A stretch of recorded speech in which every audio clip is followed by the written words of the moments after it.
আসসালামু আলাইকুম সুপ্রিয় দর্শক, সবার কি অবস্থা? হাজির হয়ে গেলাম মিট এন্টারপ্রাইজ নিবেদিত হাবুর স্কলারশিপ নাটকের 283তম পর্বে কী সব ঘটতে চলেছে তার অগ্রিম আপডেট নিয়ে। এই পর্বটিকেও মিস করবেন না, কারণ এই পর্বে আপনারা দেখতে পারবেন হাবুকে দেখা যাবে সে তার মায়ের কবরের পাশে বসে মাকে নিয়ে পূর্বের স্মৃতিগুলো মনে করে অনেক বেশি কান্নাকাটি করতে থাকবে এবং কেঁদে কেঁদে আল্লাহর কাছে বলবে, আল্লাহ গো, আমার মা আমাকে ছাড়া একটা মুহূর্তও থাকতে পারতো না, আজ থেকে আমার মা এই কবরে একা থাকবে, আপনি আমার মাকে দেখে রাখেন। এই বলে হাবুকে দেখা যাবে সে অনেক কান্নাকাটি করতে থাকবে। ওইদিকে হাবুর বাবা বউকে হারিয়ে অনেক বেশি ভেঙে পড়বে।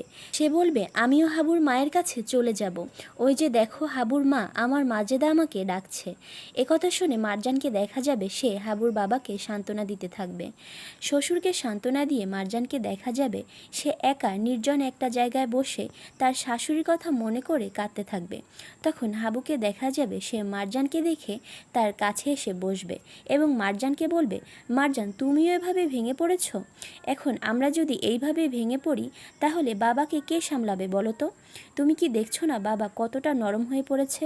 আর অন্যদিকে আপনারা দেখতে পারবেন সেকেন্ড চেয়ারম্যানকে দেখা যাবে সে এবার হাবু ও মারজানের সম্পর্কটা নষ্ট করার জন্য এবার মারজানের সামনেই হাবুর কানে মারজানের বিরুদ্ধে বিষ ঢালতে শুরু করবে।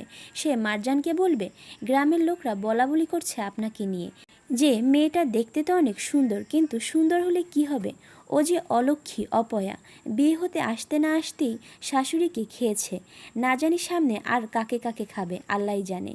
এসব বলে সেকেন্ড চেয়ারম্যানকে দেখা যাবে সে মারজানের সম্পর্কে হাবুকে ভুল বোঝাতে থাকবে।